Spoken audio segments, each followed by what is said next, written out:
Hi, and welcome to this edition of City Scene. I'm Sydney Blaine. On this show, we're going to take a step back in time and visit the old historic city jail built in 1929. We're going to speak to a couple of veterans of the police department and speak to one of the first women officers ever sworn to official duty to serve with Phoenix PD. But before then, we're going to get a little historical background with one of the city's historic planners, Bill Jacobson.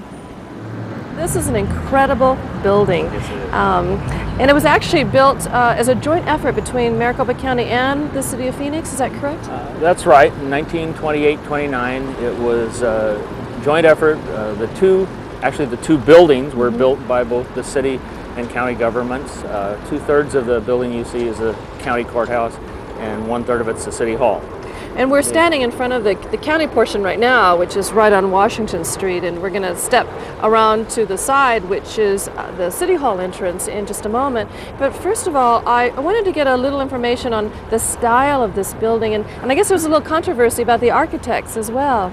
Yeah, they put out a call for architects, interviewed a number of them. The county ended up selecting Edward Neild, well-known architect from Shreveport, Louisiana. The city, however, wanted the local firm of Lesher and Mahoney. So Neild was selected to do the overall design, and Lesher and Mahoney did the City Hall entry, which you'll notice is notably different from the county, and the interior of the City Hall.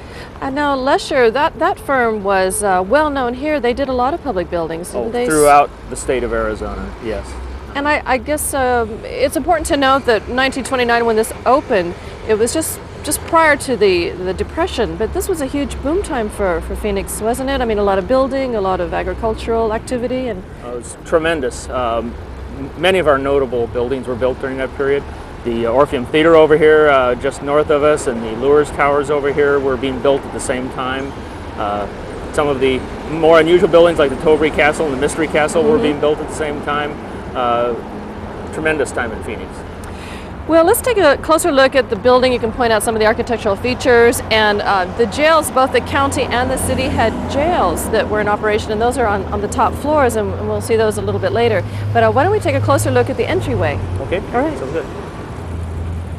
Bill, just as we're walking around the outside of the building, I just wanted you to point out there's these distinct patterns of the brickwork, and the texture is so interesting. Can you give us a little information on that? Well, the building really is kind of divided into some of your classical components. The base of the building, or the foundation level, you'll notice has a very bold pattern in the masonry appearance. It's sort of a running bond with a lot of relief. Then above what the water table line between the first and second stories, you'll notice there's a change in pattern. It's still fairly bold, but it's toned down somewhat. Then you move up to the third floor, and you notice there's what's termed an ashlar, more of a random coursing of stone that doesn't have as much relief. So as you move up, the texture changes, and then of course you have the detailing on the top of the building. There's that bit of a scroll work near the upper levels. Is Right. an interesting feature. That would be a console. It's a scroll, but a console scroll. They're very prominent on the top of the building, at the top of all the piers. And is that a type of a cornstalk motif that's framing the windows, the tile work? Right, the tile and the cast iron middle window surrounds. It's a stylized cornstalk motif with the corn head there at the center of the window. It's beautiful. Well, we'll take a look at the entryway here for the county side and see how that compares to the City Hall side. Okay. Well, Bill, this is such a fantastic building now. It must have been just spectacular in 1929. Well, I think it still is.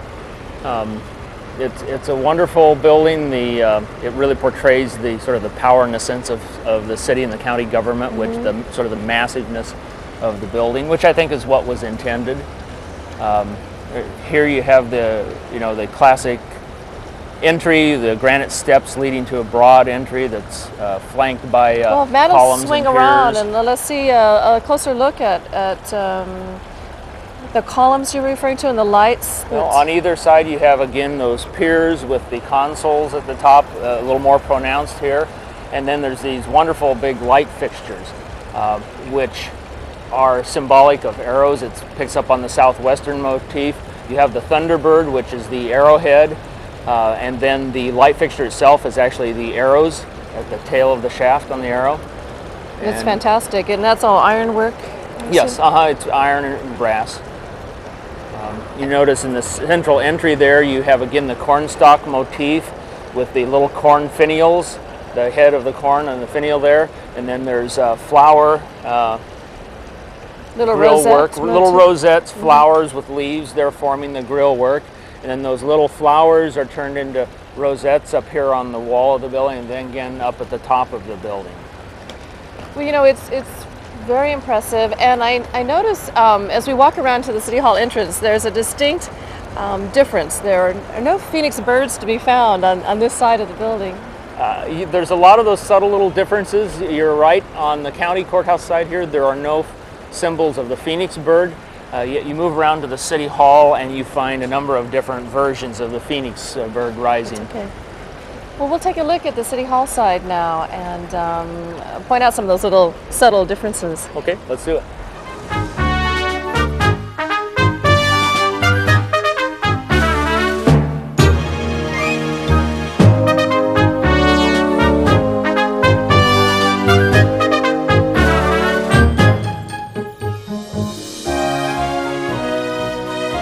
Well, Bill, here we are at 17 South 2nd Avenue, which is Old City Hall. It's been restored, of course, and is now used for various city functions.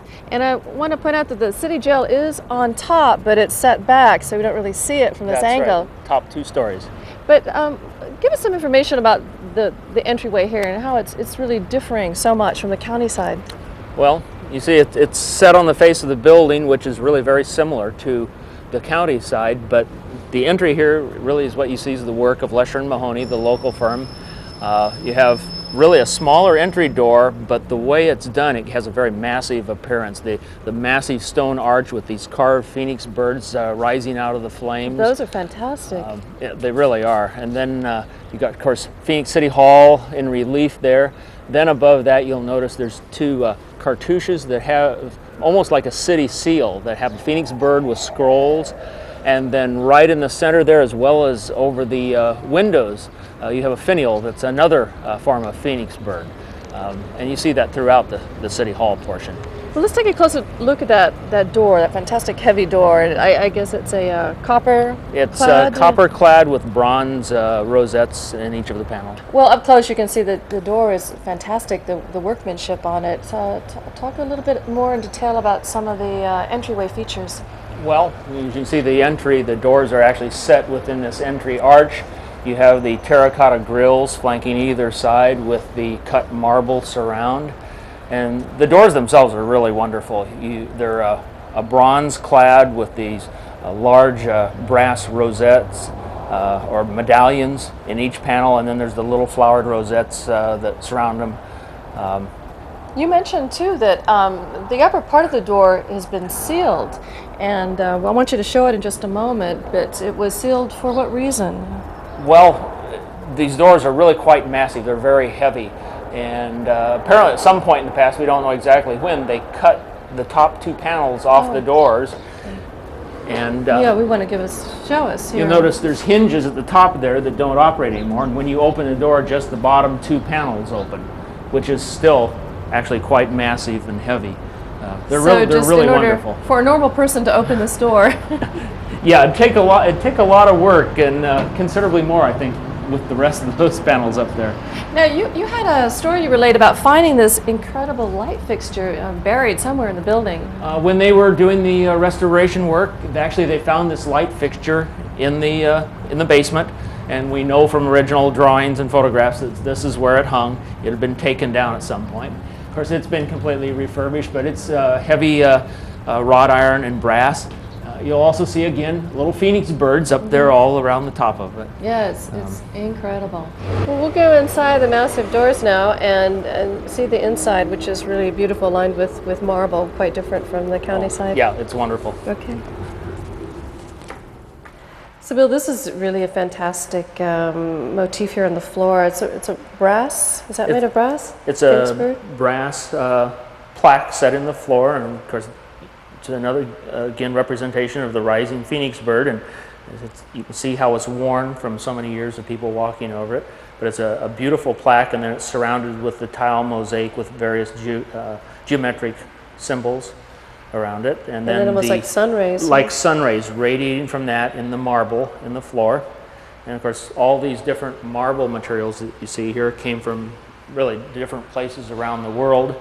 On the wall here you have a light colored Italian marble with rust and black variegation running through it. That same marble is used around on the door surrounds and on the moldings, but it's been cut at a different angle, which creates a little different pattern there. Little details like around the floor, you have a black band. That's a Belgian marble. On the floor here, the gray floor, that I believe is a Tennessee marble. So they've mixed all these different materials to really impress you with the And I am impressed. And I wanted to point out, you said these are original light fixtures up here in the center of the corridor. Right. The ones in the center here are original, and again, they're brass fixtures, and they incorporate, again, a phoenix bird. Matter of fact, there are even red flames that the bird is rising from on those fixtures. And then, of course, there's the brass dedication plaques on the wall here. One, the Phoenix Volunteer Firemen, and then, of course, the mayor and council at the time the building was built. I want to thank you so much. It's been great just seeing all getting the background historically and architecturally from you. We're going to tour the city jail a little bit later on, and that's going to be a marked contrast from all of this opulence. But thank you so much, Bill. You're welcome. I enjoyed it. Thank you.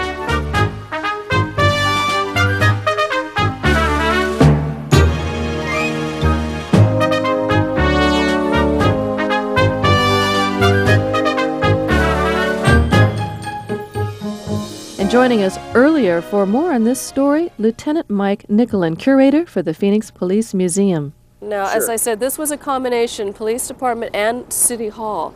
And so we're looking at some of these floors. Can you give us an idea of what was housed where? Well, initially, the police radio was there wasn't very many people involved then. The force was very small in the early 30s. And so they had it in the basement of 17 South 2nd Avenue. And some of the main part of the building was occupied by City Hall and the council and so forth. Later on, as the years progressed, the police department took over all the building, and City Hall moved to a new building. And this building then had the first floor housed with radio communications, the front desk. So if you had a complaint or you needed to make contact with a police officer, you went in under these steps into the front desk area. And this is where we see the line of trees. That's considered Correct. the first floor, the radio room. And then you made contact with the police at that time, at that location. And how about on the next floor, which would be considered the second floor? Okay, most of that on this side was our Records and Identification Bureau.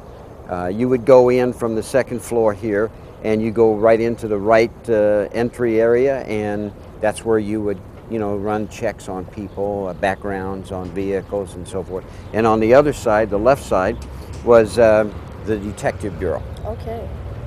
And weren't there actually city courtrooms, one or two courtrooms? We had one courtroom. One courtroom. Which was in the basement, off to the left side over here. And when we made our arrest the night before, the following morning, we would bring them down the stairwell, and they would go into the cell which was part of the courthouse in our one section over there, and we would bring them to the judge at that time, the following morning. We made our own arrests, and then we booked our own prisoners in the city jail, and then these were all misdemeanors, and then we would bring them to court, and then if they were convicted, then they would go out to the compound out by the airport, which was also manned by the city. Now, what was the capacity? I mean, we're going to see some shots of the interior of the jail. It's interesting because it's still that really unusual color of green. I guess it was painted regularly. Oh, yes. The capacity probably was around 200 to 300 prisoners at any one time. It wasn't a very large jail, just large enough for us to accommodate the prisoners we had during that time period. Now, I just wanted to comment that we're hearing a lot of ambient noise because this is a very active pedestrian walkway, and of course we're just off of Washington Street, so we are hearing sirens and traffic, and the actual police department is located just down the street. As far as, again, going back to the jail, you said the main crime, I guess, that most of the people committed that were arrested was for being drunk and disorderly? Drunk and disorderly, and then vagrancy. We had a law then that doesn't exist today, and drunk and disorderly doesn't exist today either. But during that time, in the 60s, early 60s, and up through the early 70s it did. And we arrested a lot of people for that. And they would spend the night and then we'd kick them loose the following morning. So. You know, as you walk up there, I mean, of course, we can't really do justice to this, but there's really a distinct odor. I mean, it really smells awful. Yeah. And I don't know if that's just from years of use and lack of circulation, but it must have been a pretty tough job doing duty up there. Yes, it was. A lot of it is because of the age of the complex. It's pretty well condemned on that floor because it's got lead-based paint, and it's just too cost prohibitive to repair and change all that. You made an interesting comment before that no one has ever escaped, and that there's a very unusual mix of materials used for the interior bars on the jail cells. Correct. Talk about that for a moment. Some of the material that was used in there was nickel, and it's almost impossible to cut through that, along with some other ingredients that were used that people that may have walked away because they were trustees and let out to do errands and things like that did escape. We had one that got out of the main cell area but was caught before they got anywhere. But those areas are so confining and controlled that it's impossible to get out of it. We're going to go look around the corner at the loading dock to see actually where prisoners were unloaded and talk a little bit about how you got the transfer going up to the top floors. Sure, that's called the chute. All right, the chute. We're going to take a look at the chute. All right. So, Mike, this is the chute, the famous chute. This is it. Where the big bad guys went through here. Okay. That's right. Yeah, sure. Normally, we would bring our wagons up here and back them up.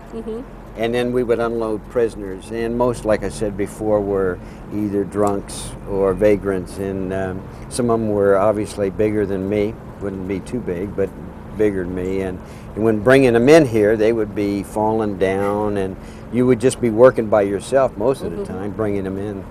As a single officer?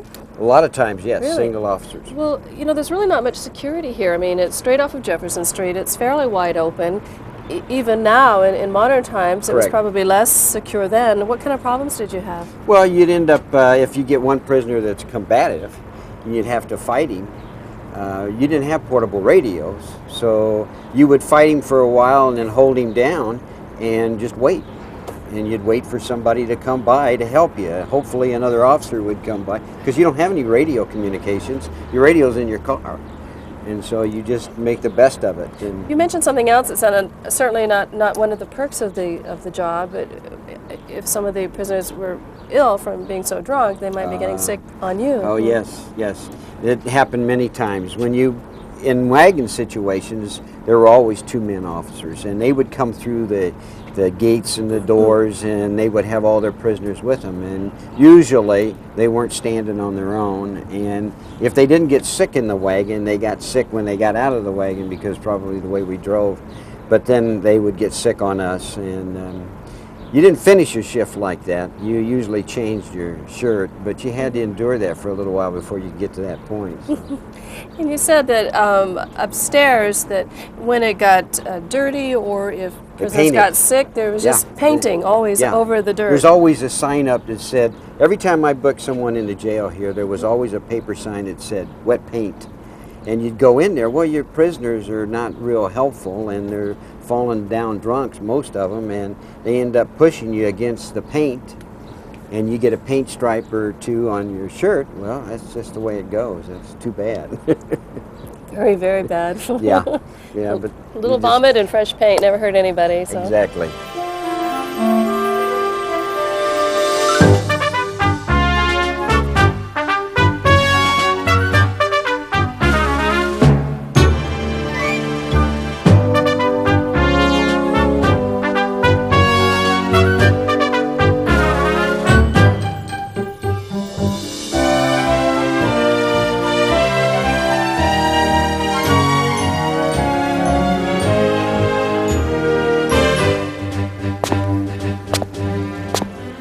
these are the stairs that we would bring the prisoners up when the jail elevator was broken. They were much narrower then, and a little difficult to negotiate with an unruly prisoner. Welcome to Historic City Jail. And that was the voice of Kent Keller, who spent 27 years as a Phoenix police officer. Booked many a prisoner in here, didn't you? Many a prisoner, I'll say. Well, you can give us a tour through the area. It's pretty much intact as it was since 1929, and I suppose it was considered quite a state-of-the-art facility in those days. It was that, and very few even attempt escapes were made from this facility.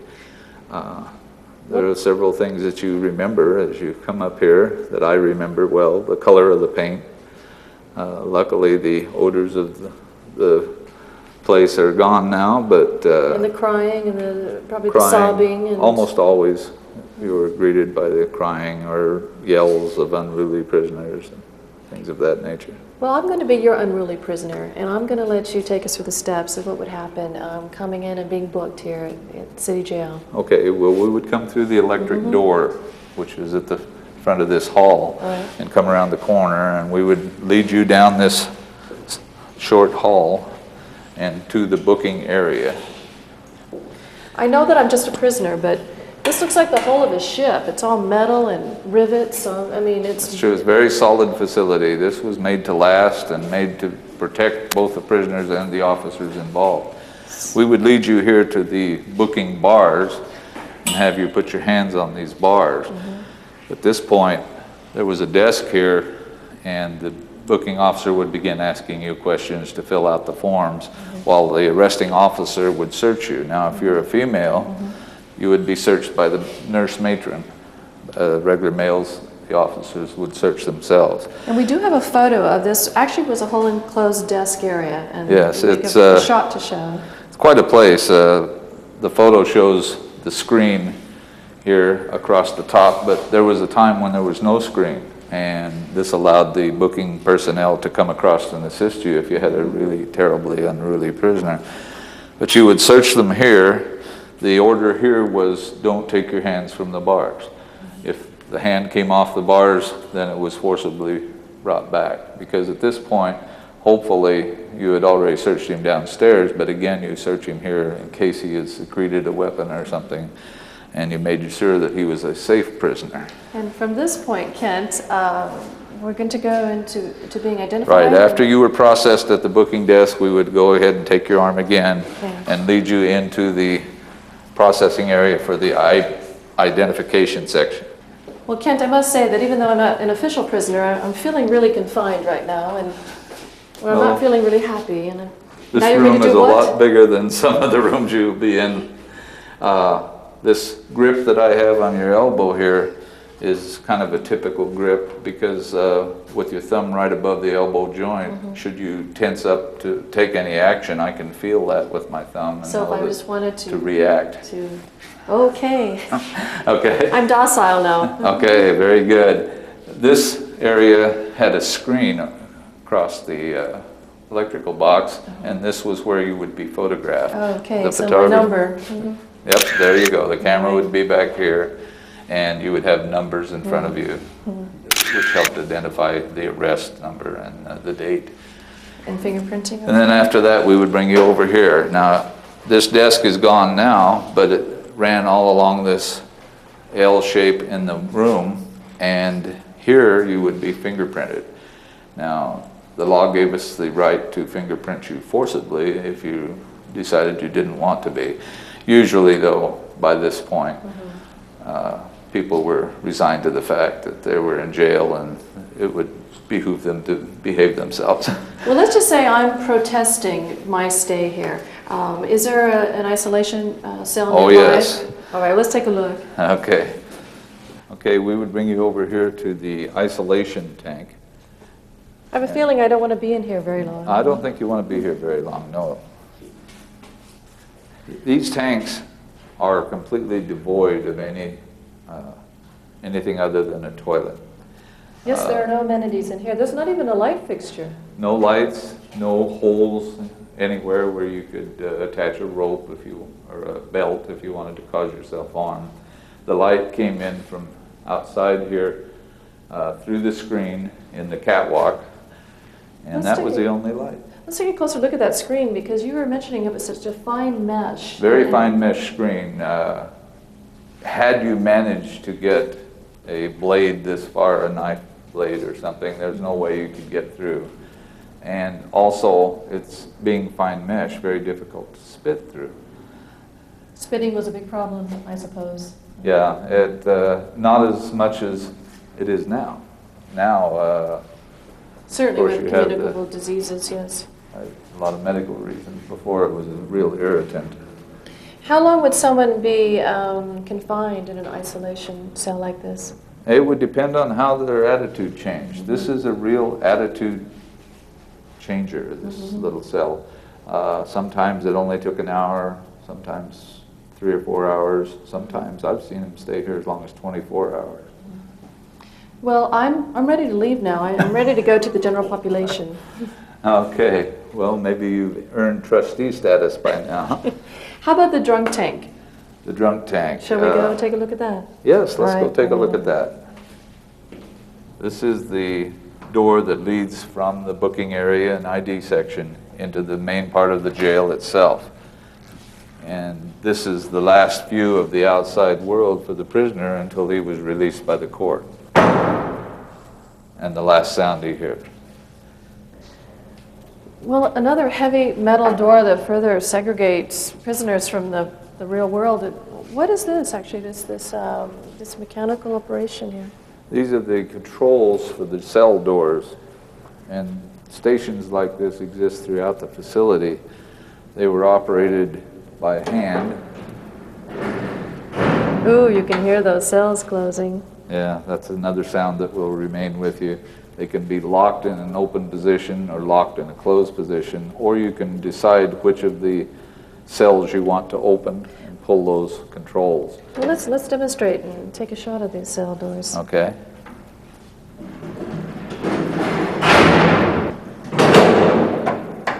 Whoa, that does reverberate. What is this section, Kent? This is the trustee section where the prisoners who had shown good behavior and were working for the city in certain capacities, they had their own special unit. Oh, so this was the A accommodations, the Class A. high class accommodations, I see. Class A accommodations, usually 2 to a cell, sometimes 3. You can see the remains where the bunks were, these arms sticking out, and toilet facilities. And these cells were usually lit from outside in this area, and the light coming in from the...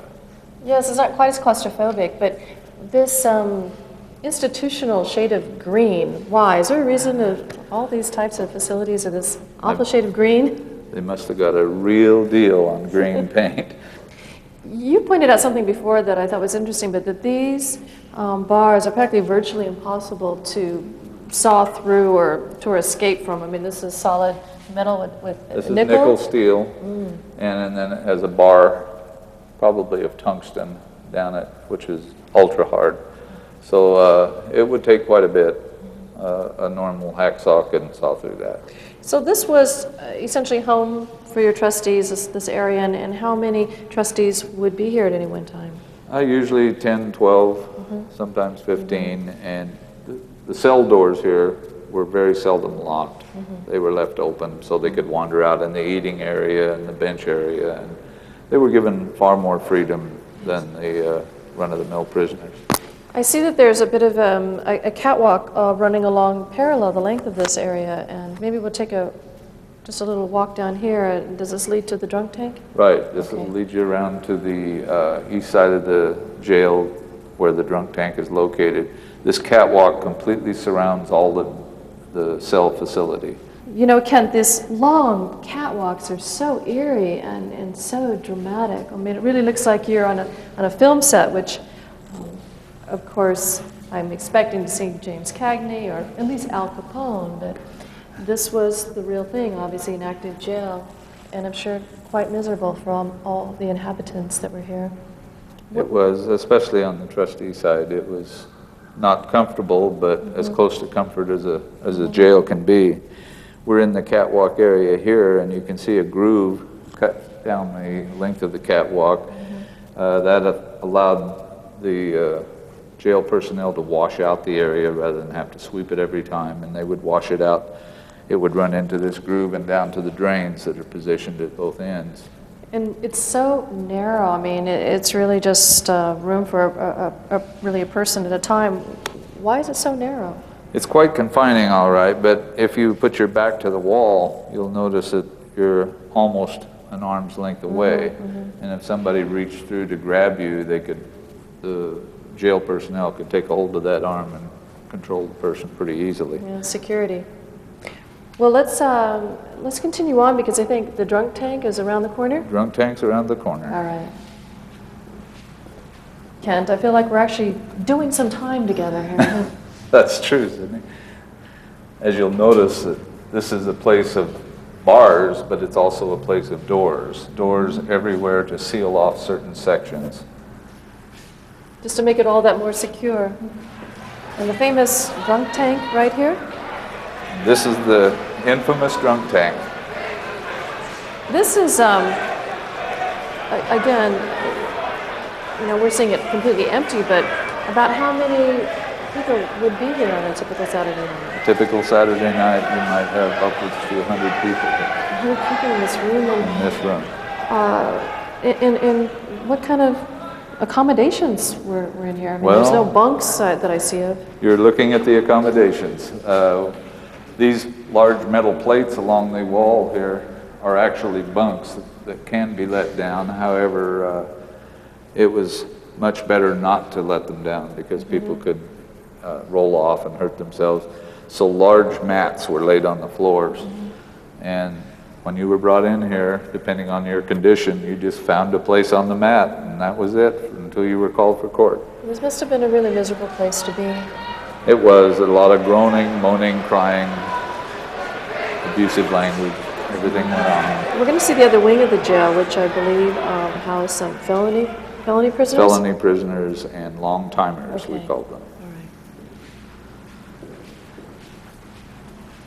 Well, Kent, I just wanted to acknowledge you for all of the wonderful photographs you've taken. I mean, you're a commercial photographer now, and you've really done quite a job of documenting this facility. Well, it helps to have a feel for something like this. If it's part of my history, then it's a little easier to have a feeling to document it. It came out very well. And I appreciate that you've given us permission to use the various photos we've seen throughout this piece of the jail, the interior of the jail. This area that we're at right now, this, you said, was the tank for long-term prisoners? These were the long-term prisoners. Prisoners that were sentenced to a term of 1 year or more went directly to the county. However, less than a year, they were housed here. And there were also felons housed here? Felons were housed here prior to court appearances on the other side. Now, I know there's a women's jail upstairs, and of course, probably the most famous inmate was Winnie Ruth Judd, although I understand she wasn't here very long before she was transferred to the county. But she was actually booked into jail here upstairs, correct? That's right. And Ernesto Miranda was a frequent guest, I understand, of the city jail. He graced our doors many times. I want to get a shot of this individual cell here because we have an opportunity to get a close-up. This, again, is the long-term prisoner cell. Right, this would be long-term or a holding cell for a felony prisoner prior to a court appearance. Again, there would have been one bunk in this cell. You can see the brackets, marks, where it was along the wall, and possibly a second one up above. It looks like in this cell there's a possibility of a third set of brackets. Whether those are another bunk or not, I'm not sure. But they're very plainly furnished. This is not a country club. Well, Kent, from here we're going to go speak with Jeanette Reed, who was one of the very first female officers sworn into duty with the Phoenix Police Department in 1957. But I've really enjoyed this time here that you've spent with us, and I know it's a very grim and solemn place. I can hardly imagine what it was like having duty up here for all those years. What are some of your final impressions of the old city jail? Well, it does bring back fond memories, and some not so fond as well, but it is a real place in history, and I'm sure if the walls could talk, we'd hear some real stories. Well, thanks for the use of your wonderful photographs, and I've enjoyed my time behind bars, and I want to use my get out of jail pass right now. Okay, just follow me. Thank you.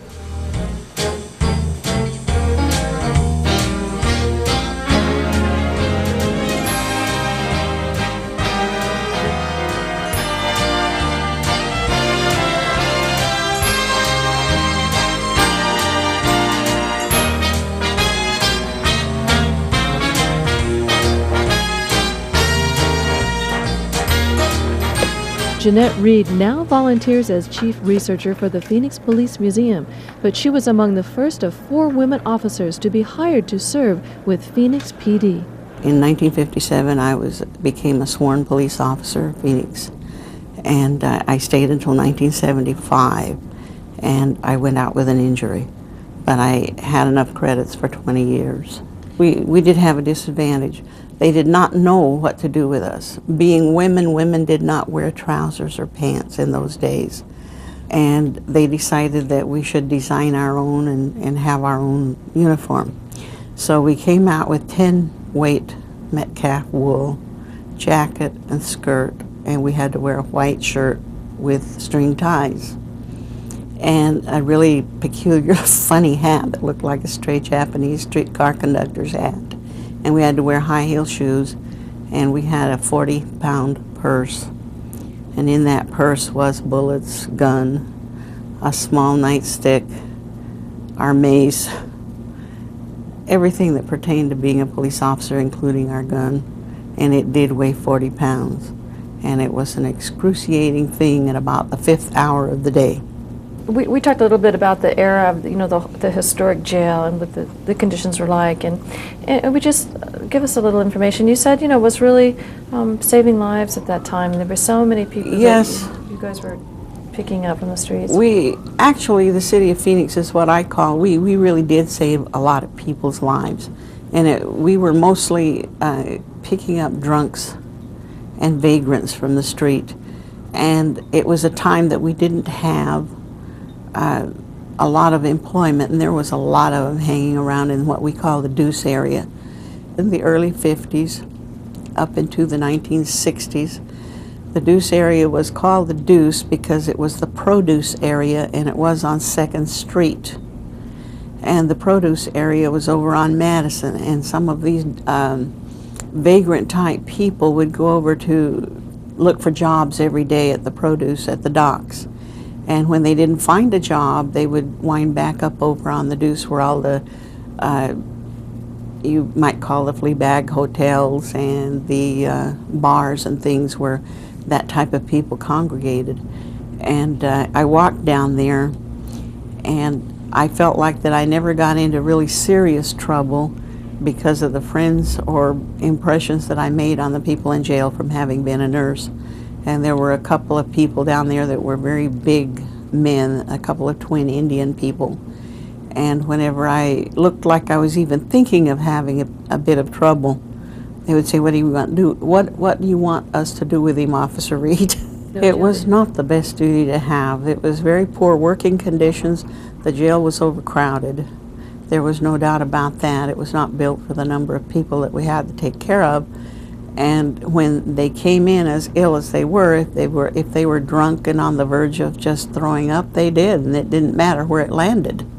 If it was on you, well, oh well, you were there, But you learn how to dodge really quickly, and they did have some pretty bad fights in the jail, and we always had to separate them. And maybe there was, to a degree, some fondness or concern or compassion or affection on the part of you towards this kind of lost souls, that you all would pick up, and talk about yes, that. you have to have the milk of human kindness. You cannot have that taken away, and among nurses and police officers that exists. And if it wasn't that way, well then I would say that we would have had a very poor department. But we had a very excellent department, we still do. If you'd like more information on Historic City Jail, contact the Phoenix Police Museum at 602-534-7278.